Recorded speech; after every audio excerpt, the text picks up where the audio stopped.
কলকাতা বিমানবন্দরে এসে তিনি জানালেন তিনি বাংলাদেশে ফিরতে চান, কিন্তু বাংলাদেশ সরকার তাকে ফিরতে দিচ্ছে না। তার পাসপোর্টের এখনো নবীকরণ হয়নি। তসলিমা জানান আপাতত তিনি ভারতেই থাকবেন। আগামী অক্টোবরে আবার কলকাতায় আসতে পারেন বলে জানিয়েছেন তসলিমা নাসরিন। বইমেলাতেও যোগ দেবার ইচ্ছে প্রকাশ করেন তিনি।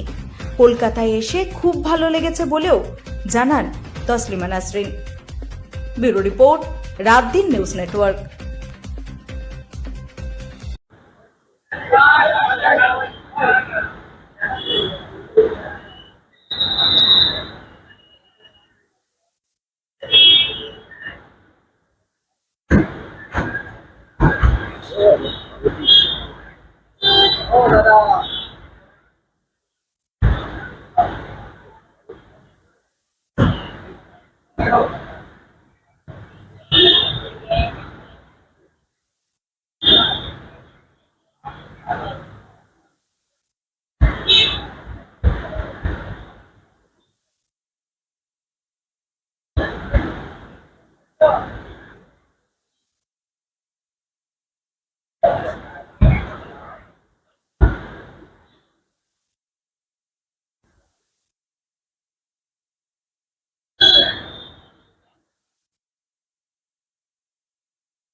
বললাম না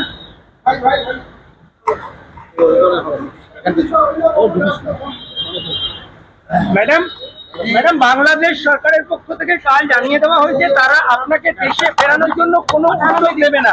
আপনি যদি ফিরতে চান আপনাকে আপনার মতন আইনভাবে অ্যাপ্লাই করতে হবে। আপনি কি বলবেন এর প্রসঙ্গে?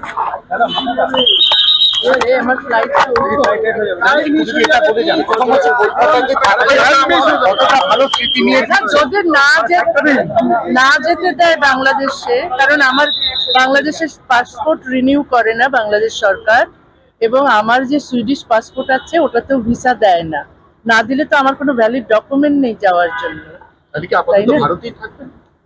আপাতত ভারতেই থাকবে।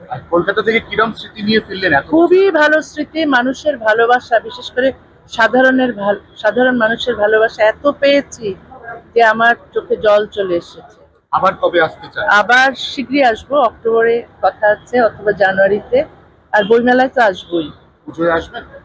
পুজোয় বোধহয় আসা সম্ভব হবে না, অন্য দেশে থাকবো।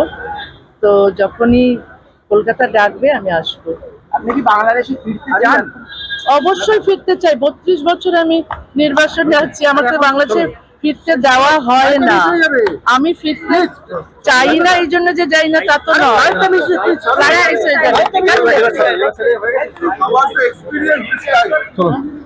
ওকে ওকে।